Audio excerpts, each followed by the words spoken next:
Every athlete who has ever stepped onto a court, a field, or a stage knows this feeling. You've trained for months, sometimes years. The moment arrives. The pressure builds. Everything is on the line. And then, something happens that nobody can fully explain. Your hands don't respond the same way. Your timing feels off. Your instincts disappear. The shot you've made 1,000 times suddenly feels impossible. You choke. And when it's over, when the crowd goes silent, when the cameras move on, when the world starts talking about someone else, you're left alone with something far more dangerous than the failure itself. The memory.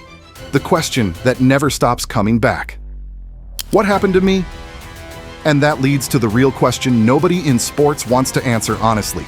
Can any athlete ever truly recover from that moment? Or does it stay with them forever? The brutal truth is, it depends on what happens next. Let's get into it. You're watching The Sports Verdict Daily, where we break down the biggest stories in sports and give you the final call. I'm your host. Let's get into today's verdict. Because here's the thing, choking isn't rare. It's not unusual. It's not even surprising anymore. We just watched it again in the 2026 playoffs. Teams one win away, collapsing, leads disappearing. Players who looked unstoppable suddenly hesitating when it mattered most. And fans always react the same way. They don't have the mentality. They're not built for pressure. They're chokers. But that explanation is way too simple. Because choking isn't about weakness. It's about how the human brain responds under extreme pressure. And once you understand what's actually happening inside the mind, everything starts to look different. Here's what science tells us.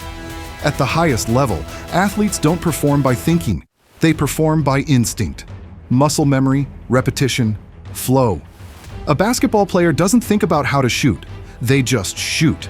A tennis player doesn't calculate every swing. They react. That's called automatic processing. It's what makes elite athletes elite. But under extreme pressure, something dangerous happens. The brain switches systems. Instead of instinct, it goes to conscious control. Instead of reacting, the athlete starts thinking. Don't miss. Keep your form. This is the biggest moment of your career. And in that moment, everything breaks. Because the body that was trained to move freely is now being controlled step by step. An elite performance cannot survive overthinking. That's the choke. And it doesn't stop there, because the body reacts too. Heart rate spikes, muscles tighten, breathing changes. Adrenaline floods the system. Fine motor control, the small, precise movements needed for shooting, passing, timing, starts to deteriorate. So now you have the worst combination possible, a mind that's overthinking and a body that's under stress. And the result? A complete breakdown at the worst possible time. So when people say just stay calm, they don't understand what's actually happening. This isn't just mental, it's biological. And once it happens, the real battle begins after the moment is over, because that's when the memory sets in. And history has shown us just how powerful and how painful that can be. Think about Greg Norman. 6-shot lead going into the final round of the Masters, complete control, total dominance. And then, everything unraveled. Shot by shot, hole by hole. The lead disappeared. The confidence vanished. And one of the greatest golfers in the world walked off the course having lost by 5. Not just a loss, a collapse that followed him for the rest of his career. Or Scott Norwood, one kick, 47 yards, Super Bowl on the line, missed, wide right. That moment didn't just decide a game, it defined how millions of people remembered him forever. And then there's the Golden State Warriors, 73 wins, the greatest regular season team ever assembled, up 3-1 in the finals, and they lost 3 straight. Not just a defeat, a collapse on the biggest stage imaginable. And maybe the most human moment of all, Jana Novotná leading in the final, one hand on the trophy. And then the game slipped away. She walked to the sideline and broke down in tears. That image, crying on the shoulder of the Duchess of Kent, became one of the most emotional moments in sports history. Because in that moment, it wasn't about winning or losing anymore. It was about what pressure does to a human being.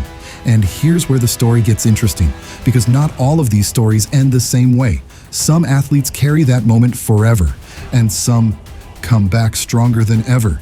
Take Jana Novotná again. 5 years after that collapse, she returned to Wimbledon. Same tournament, same pressure, same stage. And this time, she won. And she cried again. But this time, it was different. That wasn't just a victory. That was redemption. Or look at LeBron James. In 2011, he disappeared in the finals, criticized, mocked, questioned in every possible way. People said he didn't have what it takes. The next year, he came back and won his first championship, then another, then another. That failure didn't define him. It built him. And that's the pattern you start to see. The athletes who recover don't erase the moment. They use it. They study it. They understand it. They rebuild from it. But here's the part nobody likes to talk about. Not everyone makes it back. Some athletes never escape that moment. Think about Chuck Knobloch, a Gold Glove player, elite talent, and then suddenly, he couldn't make a simple throw to first base. Not because he forgot how, because his mind wouldn't let him. That's what they call the yips. And for some athletes, it doesn't go away. Or go back to Scott Norwood. That one kick followed him for years. Because when the world keeps reminding you of your worst moment, it becomes harder to separate yourself from it. And that leads to the most important truth in this entire conversation. The difference between athletes who recover and those who don't is not talent, it's identity. If an athlete starts to believe I am a choker, the story is over. But if they can say that was a moment, not who I am, there's a way back. And this is exactly what sports psychology focuses on. Not confidence, not motivation, but perspective. The best athletes in the world don't try to forget failure. They reframe it. Instead of I failed, it becomes what can I learn? Instead of I can't handle pressure, it becomes how do I train for it? They go back to process, repetition, preparation, simulation. They recreate pressure situations in practice so the brain learns something critical. This isn't new. I've been here before. And slowly, the fear loses its power. Because here's the truth most fans never see. The hardest part of sports is not the moment itself. It's coming back the next time and trusting yourself again, taking the same shot, making the same move, putting yourself in the same position, knowing what happened last time. That's where real courage lives. So can any athlete truly overcome the mental scars of choking? Yes, but not by ignoring them, not by pretending they didn't happen, only by facing them, understanding them, and rebuilding from them. Because the choke itself is not the end of the story. It's the beginning of a different one. And here's the final verdict. Every athlete who has ever choked carries something invisible, a moment they wish they could take back, a memory that doesn't fade as easily as the highlight disappears. Some carry it forever, some transform it into something greater. But the brutal truth is this: the choke is never the real test. The real test is what happens after, in the silence, in the off-season, in the moments when nobody is watching, because the scar only becomes permanent if the athlete lets it define them. And the greatest champions in history, they didn't erase their worst moments. They built their legacy on top of them. That's the Sports Verdict Daily Take. If you made it this far, you already know the deal. Subscribe, hit the bell, and you'll get the real story behind every major moment in sports, every single day. And now I want to hear from you. Which athlete had the greatest comeback after choking under pressure? Drop it in the comments. I'll see you tomorrow, same time, next verdict.